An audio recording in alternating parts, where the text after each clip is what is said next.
پھر ایک دن بہانے سے لے جا کر ویران جگہ پر گڑھا کھودتے اور اسے زندہ دفن کر دیتے۔ کچھ لوگ تو پیدائش کے فوراً بعد ہی دفن کر دیتے، اور سب سے حیران کن بات یہ کہ یہ کام کرنے کے بعد وہ فخر محسوس کرتے تھے۔ لوگ ایک دوسرے سے پوچھتے، تم نے اپنی بیٹی دفن کر دی؟ جواب میں وہ سر اٹھا کر کہتے، ہاں الحمدللہ۔ عورت کی حیثیت کیا تھی؟ عورت کو انسان نہیں بلکہ ایک چیز سمجھا جاتا تھا۔ اسے جائیداد میں کوئی حصہ نہیں ملتا تھا۔ شوہر مر جاتا تو اس کے بھائی، چچا یا رشتہ دار عورت کو بھی اپنی جائیداد سمجھ کر آپس میں بانٹ لیتے۔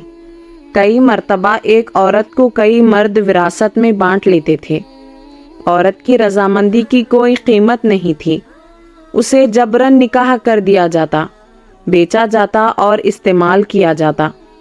شراب کا عالم یہ تھا کہ لوگ دن رات نشے میں ڈوبے رہتے، نشے کی حالت میں اونٹوں کی دوڑ لگاتے، ایک دوسرے کو سخت گالیاں دیتے، لڑائی جھگڑا کرتے اور کبھی کبھی قتل تک کر دیتے۔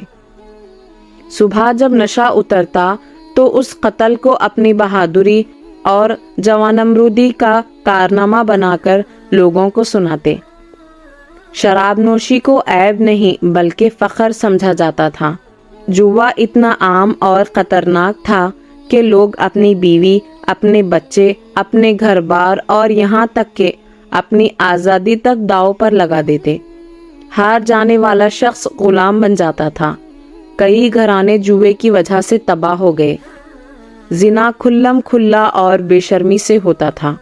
کوئی پردہ نہیں، کوئی شرم نہیں، کوئی روک ٹوک نہیں۔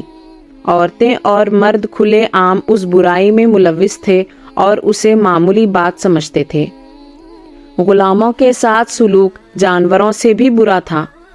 انہیں بلا وجہ مارا جاتا، پیٹا جاتا، بھوکا رکھا جاتا اور اذیت دی جاتی۔ ان کی زندگی کی کوئی قیمت نہیں تھی۔ یہ تھی جاہلیت کی سماجی شکل۔ انسانیت تقریباً ختم ہو چکی تھی۔ کچھ اچھی باتیں بھی تھیں، ہاں، مکمل اندھیرے کے باوجود کچھ اچھی باتیں بھی موجود تھیں۔ اللہ نے ان میں کچھ فطری خوبیاں باقی رکھی تھیں۔ سب سے بڑی خوبی مہمان نوازی تھی۔ عرب مہمان نوازی میں دنیا بھر میں مشہور تھے۔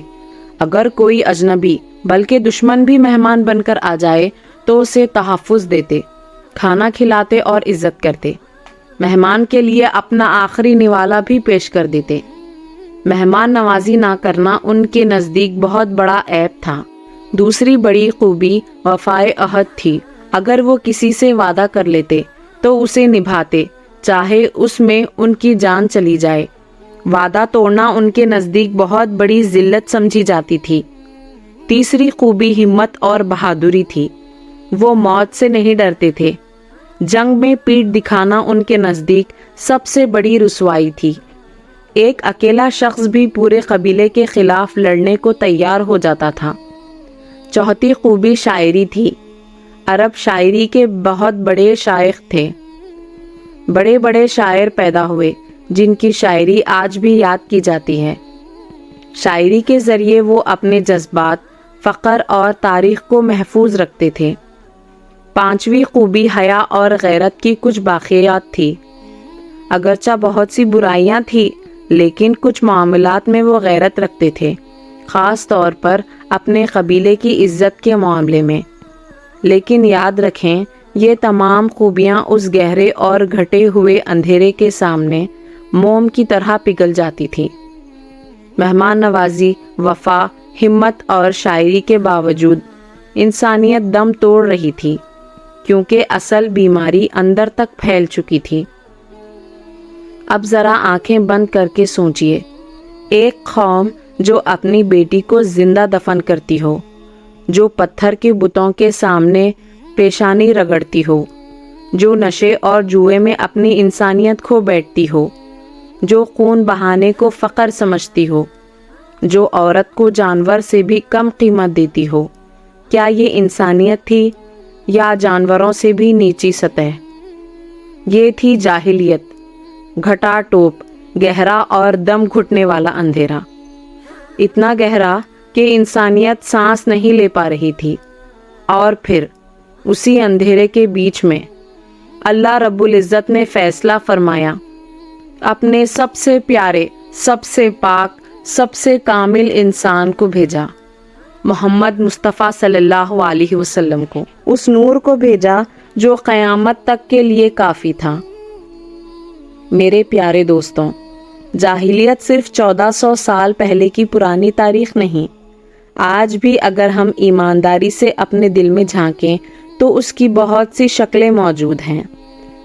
جب ہم بیٹی کی پیدائش پر اتنی خوشی محسوس نہیں کرتے جتنی بیٹے کی پیدائش پر کرتے ہیں، جب ہم غلط کمائی، سود، رشوت یا بے حیائی کو معمولی سمجھتے ہیں، جب ہم غصے میں بدلہ لینے کو اپنا حق سمجھتے ہیں، جب ہم اللہ کے سوا کسی اور کے آگے جھکتے ہیں، جب ہم نمائش، تکبر اور دنیا کی ہوس میں اتنے ڈوب جاتے ہیں کہ آخرت بھول جاتے ہیں، تو سمجھ لو جاہلیت کا اندھیرا پھر سے ہمارے دلوں میں داخل ہو رہا ہے۔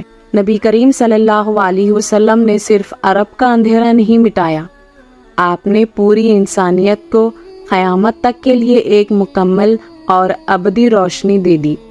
اب اصل سوال یہ ہے، کیا ہم اس روشنی کی طرف لوٹ رہے ہیں یا اندھیرے میں ہی رہنا پسند کر رہے ہیں؟ اس ویڈیو کو کم از کم 3 لوگوں تک ضرور پہنچائیں، شاید کسی ایک کے دل میں بھی نور آ جائے۔